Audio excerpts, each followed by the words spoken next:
everybody, I am Gary Jackson, and as you can see I'm in a body bite suit, and the reason I'm in this is because I have another exciting episode of The Idiot's Guide to Positive Dog Training. And the reason I'm wearing the bite suit is because it's going to show us how to get round aggressive dogs when the dog turns and attacks you. So I'm going to read some stuff from the book here. I just open it up and by God it's a gem. So come along with me and we'll just find out how a positive dog trainer in the positive dog training book fixes a dog from attacking the owner. Okay, here it is. Quit biting from the positive dog trainer's book. Positive dog training. Okay, quit biting. If your dog bites you, use the calming signals you learnt in chapter 7 and 8. Turn sideways, yawn, move slowly away, or sit or lie down. So you have the dog attacking you on your arm, you turn sideways and go, I might lay down now, like this. So that's what they do when the dog's biting you. You turn sideways, yawn, and lay down. So there's the first bit of advice. Oh, and do it if possible without being further mauled. So you've got to hope that the dog has a good, high quality bite on your arm, and when you lay down, he doesn't transfer to your face. So that's point number one. Okay, watch for any patterns of when the biting or mouthing behaviour starts. It's sort of like watching for the patterns of the dog before he chews up your sofa. So you can look at the dog licking his balls and go, I think he's just about to chew that sofa up. You should be able to do that before that dog attacks you. You should be able to look for the signs that this dog is just about to attack me, my own pet. Okay, is it a certain time of day? Well, every time I sit down and watch Millionaire Hot Seat, the dog comes up and bites me on the leg. I think that's a bit of an indication. Are you ignoring the dog? Boy, so the dog attacks you because you're ignoring him. I thought that was a solution for all positive dog training. Hey? Okay, are you ignoring the dog, or are you over-exciting the dog with too rough play? So they're saying the dog, get him overexcited, he'll bite you. You ignore the dog, he'll bite you. You're sitting down watching Millionaire Hot Seat, he bites you. Is the dog under-exercised? Under-exercised. So you've got a fat dog and he bites you because he's under-exercised. Overfed. Giving him some extra food and he goes, I don't like that, and he bites you. Or bored. Well, that sounds legitimate. Dog gets bored, just walks into the office and just bites you on the leg. So anyway, they're the reasons why a dog bites you. If he bites you at a certain time of the day, or when you are too busy to pay attention to him, you have two options. I can't wait for this one. You can start engaging him in play before he starts. So before he starts to attack you, you play a game with him.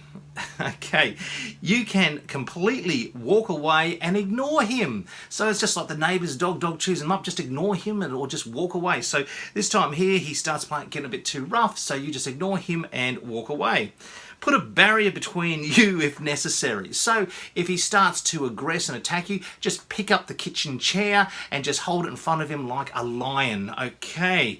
Or go into another room and shut the door. So if the dog's on the way to attack you, you lock yourself in a room and you get away from him. You must be silent, however. So you've got to be very, very quiet. So, and you can't be silent when you're in pain. Well, that's probably one thing I agree with in here. So it should be a good incentive for you to watch your dog and stop the biting behaviour before it starts. Okay, I still don't know how to stop it because it told me that dogs bite me because they're bored and things. Okay, so we'll go on. You may be stressing your dog by playing too rough with him. Of course, it's my fault. It is always my fault and not the dog's fault. It's my fault. I'm stressing him out. Dog bites me. Problem solved. You get rougher and he doesn't know how to get you to stop. So he bites you. So you play a game with the dog and he's stressing out, and so he just says, no, I don't like that, and he bites me. Okay, fair enough, as every pet should do. Just, I don't like that, bite. Okay, great. Should you be angry? Not. You're the one who pushed him too far. So see, it is your fault. It is not the dog's fault. He bites you so many different ways and for so many different reasons, but it is your fault. If this happens to you, you have some choices. So here we go, we're going to learn how to fix this. Stop roughhousing the dog and use toys instead. Geez, I know where I like to stick a bloody adult toy. The sun don't shine. Okay, or if you insist on playing with him with your not puncher resistant arms and hands, stop the play before your dog gets too aroused or stressed. Then pet him lightly and gently to calm him down. So when the dog starts chewing you up, you just relax him, say you're a good boy, and talk to him, calm him down, and he should stop, or hopefully he does. Okay, so we'll get on this other one. This one's really important. This one is biting the kids. I can't really into that. Biting the children. So your dog attacks your kids. So what do? The dog's already bitten you a few times, but now the dog's going to bite your children. So does your dog chase and bite the kids who are running? Then desensitize your dog to running kids and teach the dog to ignore them. So we'll probably just send the dog out there and get the kids bit a few times, and eventually we should be able to condition the dog to ignore the kids and not run out and bite them. Okay, so that's the first bit of advice. Or teach your kids to play the rev up and cool down game. So you've got to rev the dog up and cool him down. I don't know how many times they're going to get chewed up in that game. Or use better judgment and don't let the dog be around the kids when they're acting like screaming banshees. Screaming banshees. Put the dog away, don't let them act like when they act like screaming banshees. Okay, I had to look up what a banshee is. This is one just here, looks pretty evil. And what a banshee is a female spirit in Irish folklore who heralds the death of a family member, usually by wailing and shrieking. So it's obvious by this that the dog's already killed the little brother and the other kids are screaming. Right, so we'll continue on. Perhaps the dog bites your kids for inappropriate petting. Okay, so they pat the dog the wrong way and the dog bites them on the head or the neck area. Okay, so teach them to pat the dog where he doesn't feel threatened. So basically the dog bites the children when they pat him on the head. So now you're telling the children to go up to the dog and pat him on the bum, and hopefully the dog won't bite them then. But that's all right, they're expendable. You've probably got a few kids and use them as guinea pigs anyway. Okay, and teach the dog to accept inappropriate petting. So now you've got to teach the dog to accept pats on the head there. So again, use the kids as guinea pigs, pat the dog on the head, dog goes and chews a kid up. You know, it's all part of the train. It's in the book. It is in the book.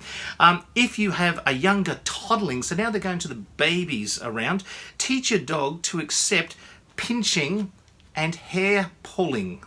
Pinching and hair pulling. So okay, so what you got to do, you've got to pinch the dog, click and treat. And I think the click, they're probably talking about a clicker. So you've got to pinch the dog, click and treat for no reaction.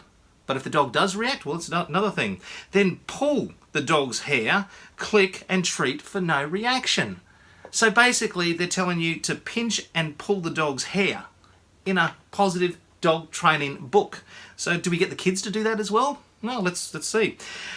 Don't start out by yanking the dog off his feet. No, you don't do that. You've got to build up to that slowly. So there's another one in the positive dog training book. Start out lightly and gradually build to harder pinches, although it's not so hard to bruise him. So that's it. In a nutshell, how to get your dog to stop biting you in the positive dog training book, which is this one here, and it's another little gem, and basically what it is. So in summary, the dog bites you because he's bored, overexcited, ignored, overfed, under-exercised, or at a certain time of day that only the dog knows. And when he chews you or your kids up, it is all your fault. So you and your family will have to get bit several times, lock yourself in a room. You put the children in danger by pinching the dog and pulling the dog's hair and patting the dog on the head to also get bit again. I just can't believe this idiotic, stupid, ridiculous, moronic advice. But this is instructions on how to get your dog to stop biting you from The Idiot's Guide to Positive Dog Training. It's out there. Anyway, that's reading from the book, and I'm Gary Jackson. This is another Minute with Gaz.